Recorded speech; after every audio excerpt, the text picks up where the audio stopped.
Bonjour à tous et bienvenue dans ce tutoriel vidéo de compétences Mac où aujourd'hui on va parler un peu de l'application eBooks qui est arrivée sur nos Mac avec OS X Mavericks et qui était disponible auparavant uniquement sur l'iPad et sur l'iPhone.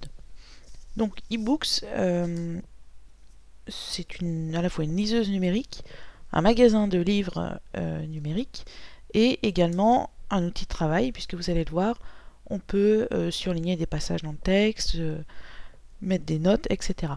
Alors tout d'abord, si vous aviez des livres qui étaient autrefois rangés dans iTunes, ils vont être importés directement la première fois que vous allez ouvrir eBooks.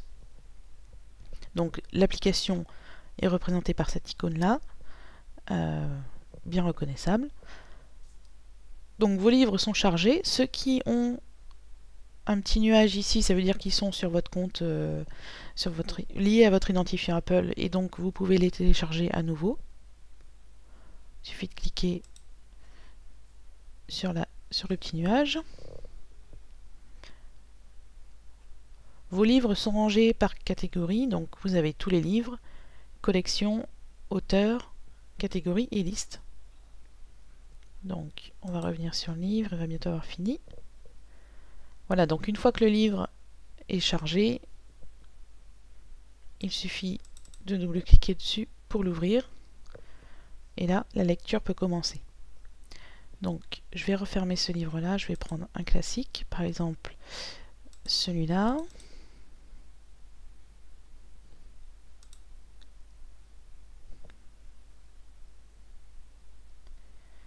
Donc, on a accès à la table des matières, aux notes qu'on aura ajoutées au fur et à mesure, et on peut retourner à la bibliothèque quand on en a besoin, parce qu'on peut travailler avec plusieurs livres ouverts en même temps, ça pose pas de problème.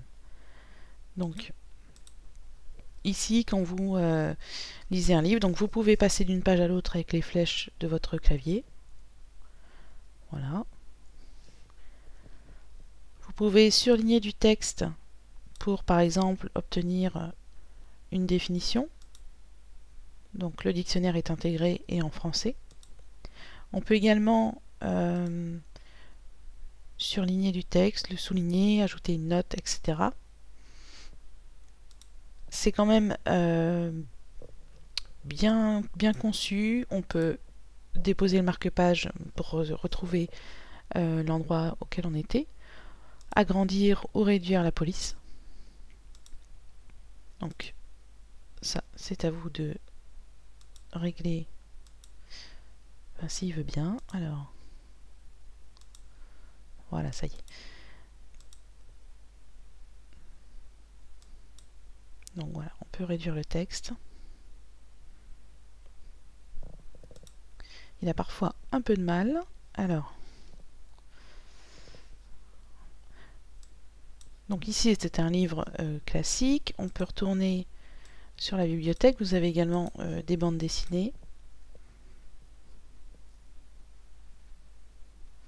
Comme sur l'iPad en fait, au final il n'y a pas beau. Les outils sont les mêmes. Le confort de lecture est certainement moindre sur un Mac que sur un iPad. Mais au moins, Apple a eu le mérite de faire cette application pour Mac.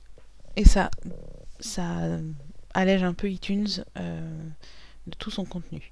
Donc, comme je vous le disais, donc on a les collections, donc achat, livre, PDF, collection perso. Vous pouvez créer autant de collections que vous désirez pour ranger vos livres par type ou par auteur, par exemple. On a la rubrique auteur, donc qui est déjà là. Les catégories et les listes. Alors dans les catégories, c'est pas traduit en français, donc ça sera aussi à améliorer. Et on a l'affichage en liste.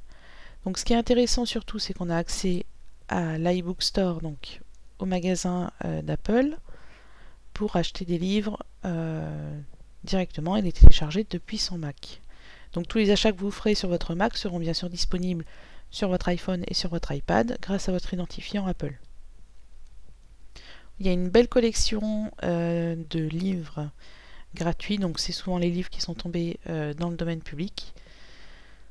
Les classiques voilà, de Baudelaire, Fontaine, etc. La Fontaine. Il y a énormément de choix, donc n'hésitez pas à vous balader de temps en temps. Et pour retourner à votre bibliothèque, vous cliquez voilà sur bibliothèque et vous retrouvez vos livres.